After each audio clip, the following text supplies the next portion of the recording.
Welcome to వరాల వంటలు. ఈరోజు మనం ఈ వీడియోలో స్వీట్ కార్న్ అటుకుల ఉప్మాను ఎలా రెడీ చేసుకోవాలో చూడబోతున్నాం. మనం అటుకుల ఉప్మాను ఎన్నోసార్లు చేసుకునే ఉండింటాము. ఇలా స్వీట్ కార్న్ ఇంకా మొలకలు వేసి హెల్దీకరమైన అటుకుల ఉప్మాను రెడీ చేద్దాం. ఈ వేళ ఒక్కసారి ట్రై చేయండి. చాలా అంటే చాలా టేస్టీగా ఉంటుంది. మీకు తప్పకుండా నచ్చుతుందన్నమాట. ఇంకైతే మనం లేట్ చేయకుండా వీడియోలోకి వెళ్దాము. దీనికోసం ఫస్ట్ ఒక 2 కప్స్ స్వీట్ కార్న్ తీసుకొని కుక్కర్లో వేసుకోవాలి. దాంట్లో అవి స్వీట్ కార్న్ మునిగే వరకు వాటర్ వేసుకొని అందులోనే మనం మొలకలు చేసుకొని ఆ మొలకలను పెసలు పల్లీలు 2 వేసుకొని మొలకలుగా చేసుకొని వాటిని ఇందులో వేసుకొని విజిల్ పెట్టి మనము మీడియం ఫ్లేమ్లో 3 విజిల్స్ వచ్చేదాకా ఉడికించుకోవాలి. తర్వాత ఇంకో వైపు మనము 2 కప్స్ అటుకులు తీసుకొని ఈ 2 కప్పుల అటుకులను బాగా వాష్ చేసుకోవాలి. 2 టైమ్స్ వాష్ చేసుకున్న తర్వాత ఈ వాటర్ అన్నీ వంపేసి ఇందులోని వాటర్ అన్నీ వెళ్ళేలాగా అన్నీ నొక్కి తీసేసి ఒక బౌల్లోకి మనం ఈ అటుకులన్నింటినీ తీసుకోవాలి.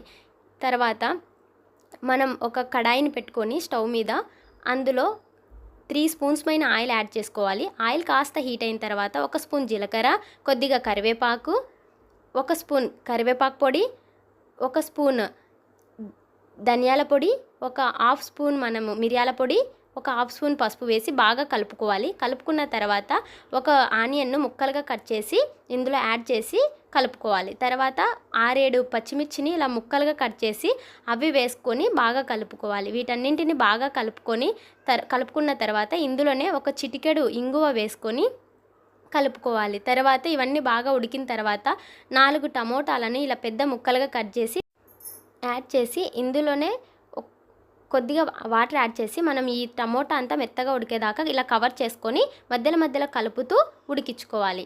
ఇలా టమోటా అంతా మెత్తగా ఉడికిన తర్వాత హాఫ్ స్పూన్ మనం మెంతి పౌడర్ని వేసుకొని బాగా కలుపుకోవాలి.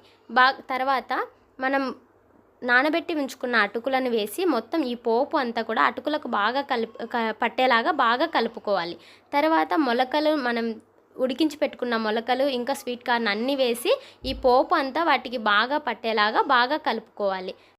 ఇదంతా కలుపుకున్న తర్వాత ఫైనల్గా కొత్తిమీర వేసి కలుపుకొని ఫ్లేమ్ ఆఫ్ చేసుకొని సర్వ్ చేసుకోవాలి. ఇలా ఒక్కసారి ట్రై చేయండి. ఎంతో టేస్టీగా ఉండే మనకు స్వీట్ కార్న్ అటుకుల ఉప్మా రెడీ అయిపోతుంది. ఇలా ట్రై చేసిన తర్వాత మీకు ఎలా వచ్చిందో కమెంట్ చేయండి. అలాగే ఈ వీడియో మీకు నచ్చినట్లయితే లైక్ చేసి షేర్ చేయండి. సబ్స్క్రైబ్ చేసుకోవడం మాత్రం మర్చిపోకండి. థ్యాంక్ యూ ఫర్ వాచింగ్ వరాల వంటలు.